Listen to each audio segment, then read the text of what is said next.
Hello everyone, रंग आपुलकीच्या चॅनलवरती तुम्हा सर्वांचं मनापासून स्वागत आहे. आपल्या महाराष्ट्राची ओळख ही फक्त पुरणपोळीनीच नाही तर अशा पौष्टिक थालीपीठांनी आहे. तर हे 4 धान्यांनी मी बनवलं आहे थालीपीठ.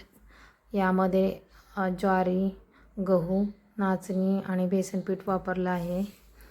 असं पौष्टिक हे थालीपीठ सकाळच्या नाश्त्यासाठी अतिशय उत्तम आहे.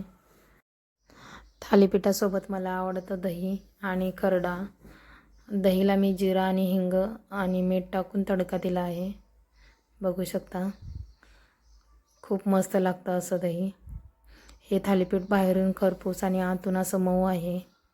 खूप छान लागतं खायला. स्कूलला जाऊन आला ना तू?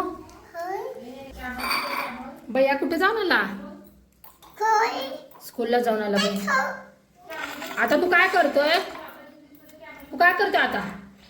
खाऊ खातोय ना? भैया बघा इथे खाऊ खातोय गाईज. या कुठे जाऊन आला? स्कूलला जाऊन आला भैया. आता तू काय करतोय? तू काय करतोय आता? खाऊ खातोय ना? भैया बघा इथे खाऊ खातोय गाईज.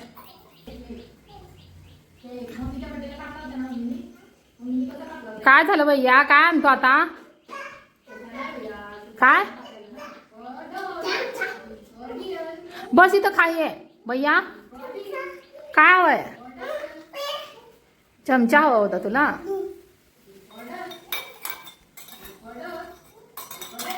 काय बनवतोय भैया? खाऊ बनवतोय.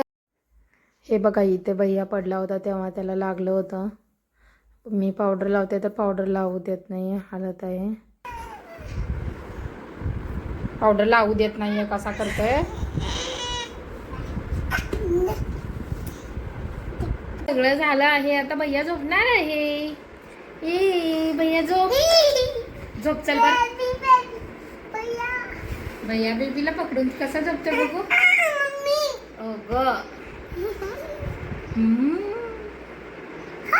पावडर लावली मम्मीने. तिथे लागलं ना तुला? भैयाला लागलंय ना तिथे.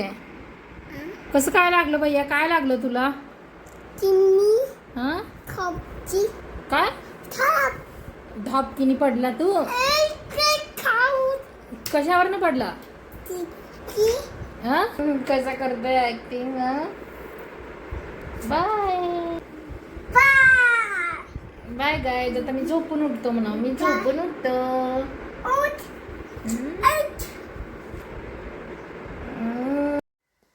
बाहेर मस्त हवा सुटली आहे आणि गाईज आपल्या इथे कबूतरनी घरटं केलं आहे. मी तुम्हाला दाखवते आता.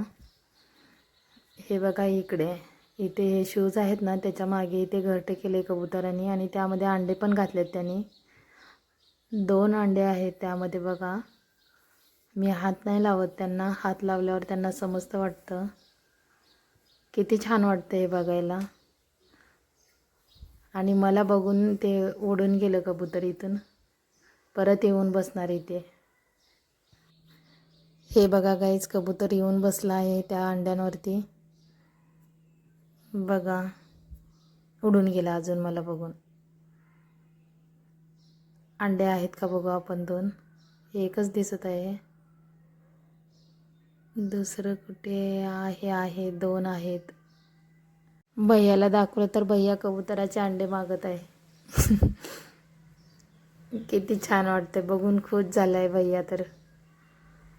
इवली छोटे अंडे. कुठे जातो तू? चल पप्पांकडे मग.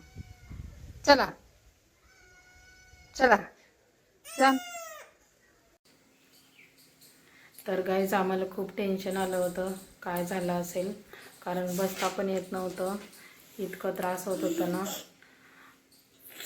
तर हाडांमध्ये काय असा इश्यू नाही, फक्त सूज आहे.